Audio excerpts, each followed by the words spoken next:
He has been expected for generations by many religions. Christians await him as the Christ, Jews as the Messiah, Muslims as the Messiah or as the Imam Mahdi. Hindus look for Krishna and Buddhists the fifth Buddha. Our guest, Benjamin Creme, has one of the most provocative messages of our time, that all the religions, without knowing it, are awaiting the return of the same individual, even though they call him by different names. And what's more, that this individual is already among us. Already among us, Benjamin, I'm sure comes as news to most people who are hearing this. Are there, in fact, those in the world for whom this is not news, who have in fact seen him? Oh, indeed. There are thousands of such people all over the world. One particularly well media documented event was in Nairobi in Kenya in June '88, when he suddenly appeared out of thin air, I mean literally out of thin air, at a prayer meeting attended by 6,000 people who instantaneously recognized him as the Christ. And about 30, 40 people around him, close to him, were entirely healed. They walked off, threw away their crutches. But overall, it would be fair to say that he's kept a somewhat low profile in appearing. Yes. He works within the law governing our free will. And most people who give any kind of thought at all to the idea of a Christ returning to the world visualize him coming down on a cloud, you know, from heaven, tremendous dramatic event, waving a rod of power, surrounded by angels blowing trumpets and so on. In fact, he said, "Sleep not.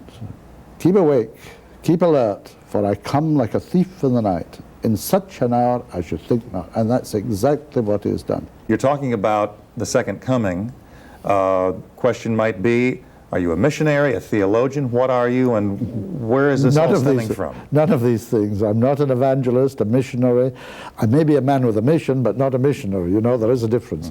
I am a painter, an artist, who was contacted way back in 1959 by one of the close disciples of the Christ. The Christ is really not the name of an individual. It's the name of a great master, a great, powerfully, highly evolved man. In fact, the master of all the masters.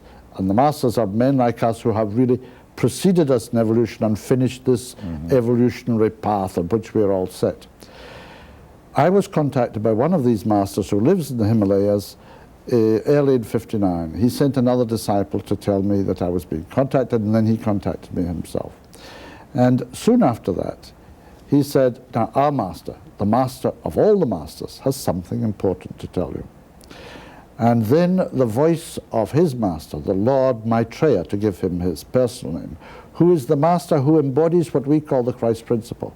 Lord Maitreya is not a name which most Christians would associate with the Christ. What is his relationship to the Christ? Maitreya and the Christ are one and the same individual, and he worked through Jesus by overshadowing Jesus 2,000 years ago in Palestine. His consciousness entered into that of Jesus at the baptism, and from the baptism to the crucifixion, Jesus was the Christ. This time, the Christ himself, the Lord Maitreya himself, has come into the world. Benjamin, why has he returned now? Is there any particular relationship to the year 2000, or what's known as the millennium? Yes, it's a cosmic date that determines his coming. See, our sun is traveling around the heavens in relation to the constellations. There are 12 constellations which make up what we call the zodiac. And approximately every 2,150 years, our sun comes into an alignment with each of these constellations in turn. The energies given to us, radiated to us by the particular constellation with which our sun is in alignment, create the conditions of our various civilizations, to give it a particular quality. We were in the age of Pisces.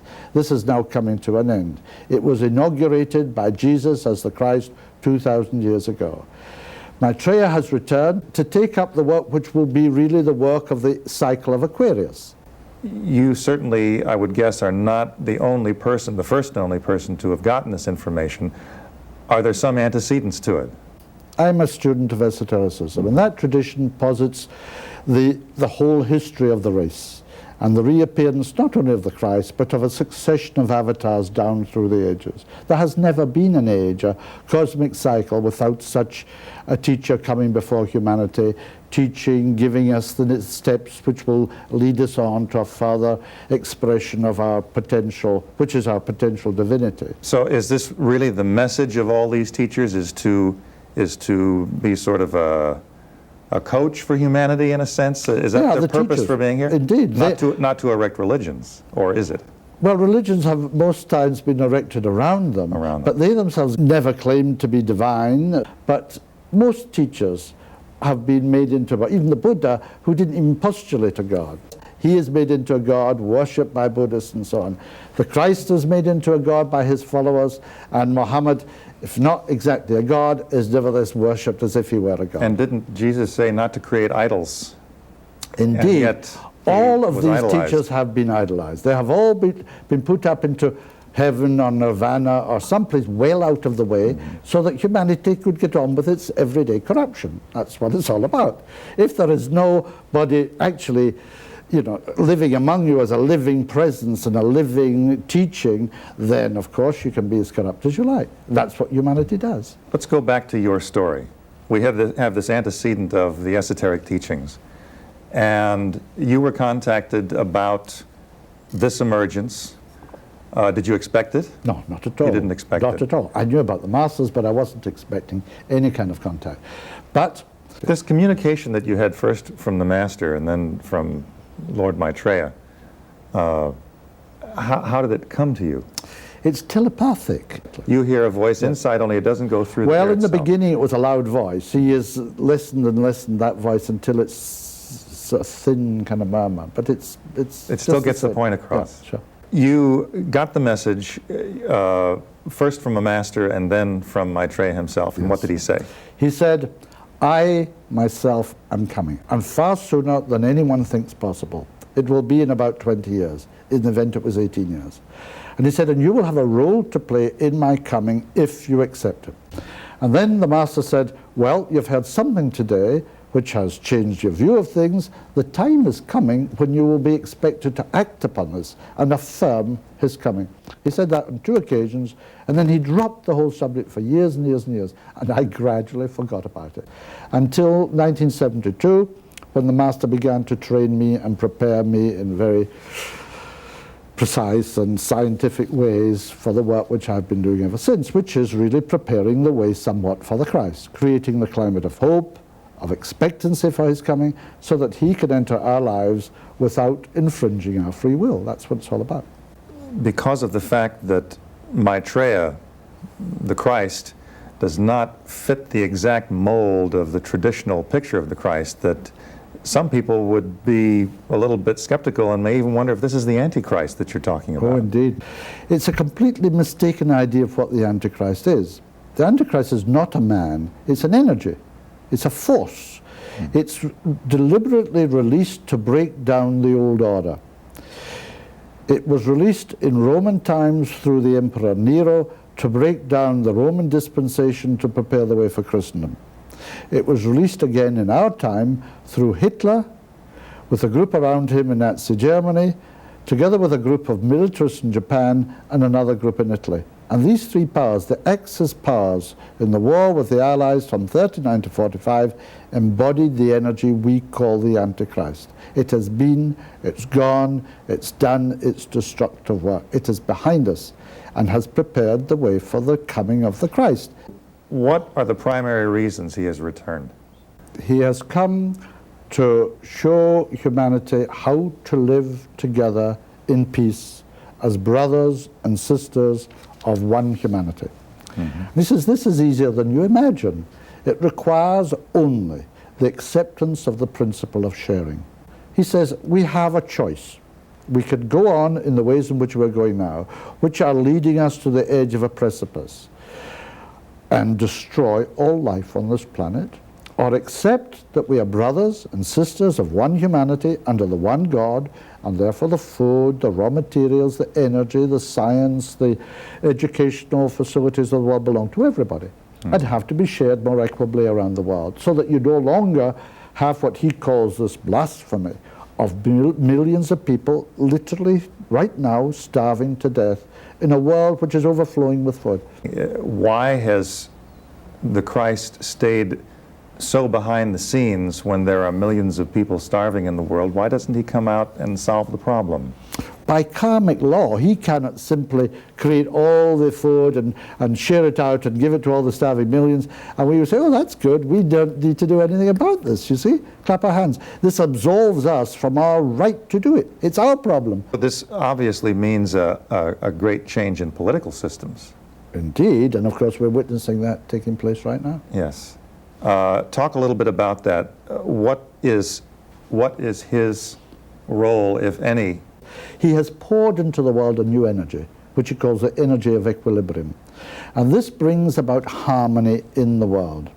It acts through the law of action and reaction, which, as you know, are opposite and equal. Mm-hmm. And by its action, its harmonizing action in the world, we will create out of the present violence and tension and discord and unhappy conditions a period of peace, tranquility, mental and emotional poise, and in exact proportion to the existing disharmony, disequilibrium. Through this law of cause and effect, our negative, destructive thinking patterns, thought forms, create the extraordinary disturbance in the weather patterns all over the world. And as soon as we come into equilibrium, they too, nature itself, will come into equilibrium. So he's seeking to show the interconnectedness of everything. He said everything in creation is composed of atoms, and all of that atomic substance is interconnected. So when you, by your destructiveness, destroy the pattern, the existing cohesive pattern in one aspect of that creation, you set loose a chain of reaction which inevitably causes further destruction in other parts of that creation. For instance, the major cause of the prevalence of powerful destructive earthquakes today and all the loss of life that goes with it is our underground nuclear atomic testing. And he says every time you destroy the planet, which we're doing, our ecology is totally imbalanced at the moment. We're destroying the very oxygen-producing trees, you know, huge areas every day. He says, when you do this, you're actually harming yourself. We have to learn that every harm we do to anything else is a direct harm to ourselves. In thinking about the changes that are happening in the world, people can't help but notice the corruption that is being brought to the surface and certainly being given a lot of airplay by the news media, both in the United States and in Europe as well. Does this have anything to do with the stimulus of Maitreya? This corruption is a purification process. As it rises to the surface, it can be resolved. We recognize it for what it is. And more, as people respond to the energies which he pours into the world, this takes place and people grow in awareness. They were aware of corruption before, but their awareness was of a different nature. They simply knew it happened. But now they are aware that it is wrong.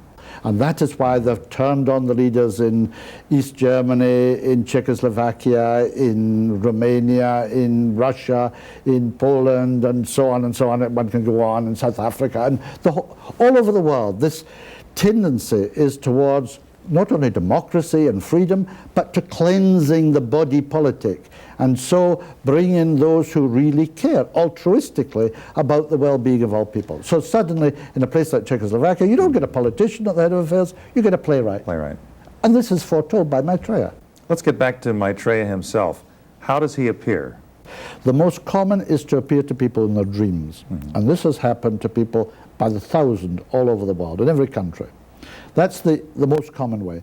The second is to appear to people as a kind of apparition. You know, they have a vision of him. It's not a dream, they're awake, but it's not solid either. It's somewhere in between. That's also very common. And then he will appear just like you, as a solid physical man, suddenly appearing in a room or a street or whatever, people in a park bench sitting there, and he'll suddenly appear beside them, looking however he may wish. He can change his appearance at will. Some people see him as an old man, maybe dressed in rags. Other people see him as a young man. Nearly always he dresses in the community in London in white Pakistani clothes with a little skull cap, crocheted skull cap on his head. He's neither young nor old. And he has a bit of a beard, dark beard here, dark, lustrous eyes and very high cheekbones. He's very tall and slim. That's the normal way he's seen. Is he acting alone in this coming out? He will eventually be followed into the world by about 40 masters from all parts of the world. There's one in New York. There's one here in LA, in the mountains, just above LA. There is one in London. There's one in Geneva, one in Darjeeling, one in Tokyo, one in Moscow, one in Rome. The one in Rome is the well-known master known to all Christians as Jesus. The Master Jesus. Jesus, who was in Palestine, is a great master, works closely with Maitreya moment to moment, and has been living in Rome for over 3 years. The Vatican knows this story. They know that all I'm saying is true. Why are they keeping a lid on it? You have to ask them. Well, I'm asking you. There must be some reason that you're at least partially privy to. We all know that the Roman Catholic Church is probably the most conservative, the most cautious establishment on earth. So for the Pope to come out with this, in fact, for any representative of the Vatican to come out with this is as amazing as the coming down of the Berlin Wall. If you've just joined us, we are speaking with Benjamin Creme, who is bringing a message of the reappearance of the Christ, who is not only, he says, Christ for the Christians, but the Messiah to the Jews, the Imam Mahdi to the Muslims, and to some other Muslims, the Messiah as well, Krishna to the Hindus, and the fifth Buddha to Buddhists. Give us, average folk, a sense of what the mission is and what role we have to play in it, because I assume that they're not just going to wave a magic wand. Absolutely not. We have to change the world. There are scientists in the Soviet Union and in the United States, and this is known to the governments in each country, who have been given the beginnings of a new technology, which Maitreya calls the technology of light. And this is known to your leaders, it is known to the Russian leaders. If the superpowers can live together in peace, then the whole of humanity can live together in peace. What about the relationship with the so-called third world? This is something else. This has yet to be addressed.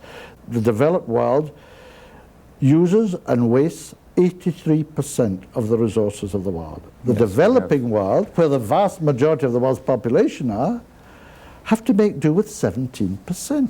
But you know what, and people don't know, they say, well, we give them aid and we give them all the help we can. Do you know what that aid amounts to? What's that? It's really a form of usury.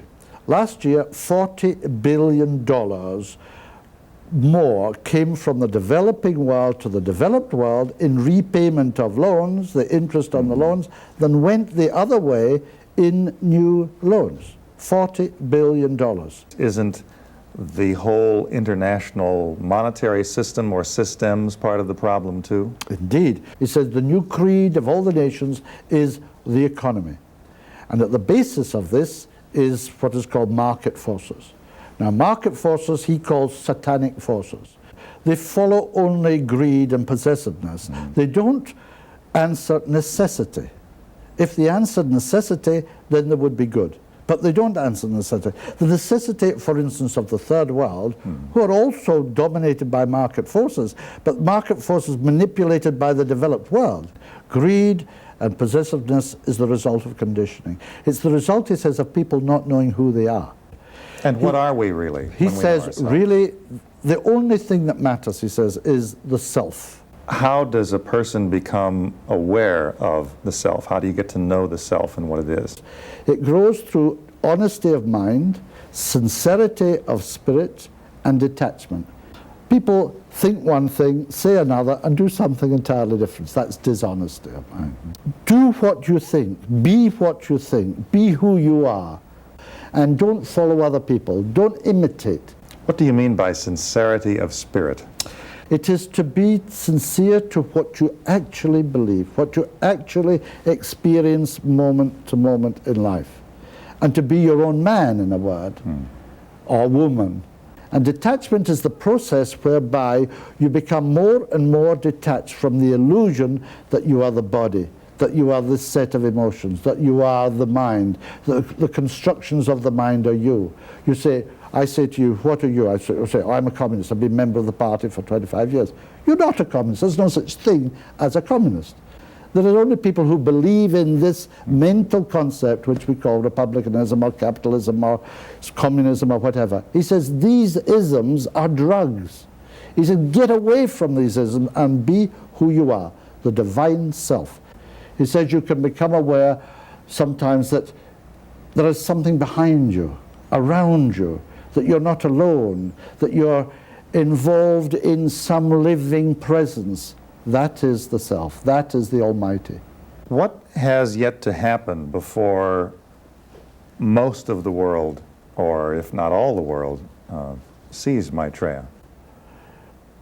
He has predicted a world stock market crash, which he said will begin in Japan, and it's already beginning in Japan. And he says this will bring humanity to its senses. It will bring a whole new set of priorities to bear. All governments eventually will have to subscribe to it. The first is the provision of adequate, right food for all the people. Two, the provision of adequate housing and shelter for all the people. Three, the provision of adequate health care and education as a universal right. What about people who don't get the message or who don't choose to accept it? Is anything going to happen to them? Well, they don't go along with it? They'll be left behind, that's all. Nothing terrible is going to happen to them, except that they will step back from the progression of humanity and slow up their own evolution, that's all. Then they'll die eventually and come back again under the law of reincarnation or the law of rebirth and start maybe this time under better conditions and a better education, and will find themselves perfectly easy to fit into the thing again. There are some people who, in hearing about the return of the Christ, or reappearance as you call it, the second coming, say that prophecy says we're going to see some signals of this outwardly. His coming doesn't depend on the signs, but the signs are there for the faithful to kindle the imagination and the intuition that maybe indeed this is the time for the coming of the Christ. So, for instance, all over the world there are manifestations of the Madonna. At Medjugorje, in Italy, in this country, and many other parts of the world. These are created as thought forms, visions, by the Master who was the Madonna. The mother of Jesus 2,000 years ago is now a great master. These are created by that master. In this country here, right now, in El Monte, there has appeared some 20 or more crosses in windows, suddenly appearing that were not there before. These crosses emanate energy. People are converted. They have physical and emotional and mental healings as a result. And that's just another of the signs. But if you look at what's happening on the political field in the world, the demand for freedom and democracy, which is sweeping the world, not only in East Germany and the Eastern Bloc, but across the world. Even the states of America, he says, will demand their own independence. Not to break away from the Union, but to be independent within the Union. And this has already started. Places like Vermont are asking for their independence. I was in Dallas just a few days ago, and there's even a part of Dallas which wants independence from Dallas.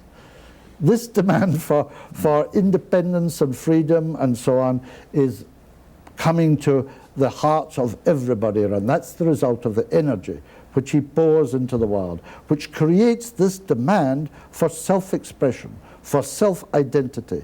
If someone, on hearing about this, has some level of belief that what you're saying is true, what would you suggest they do about it? You could say, I kind of believe this. Or, I don't know if I believe it or not, but I think it could be possible.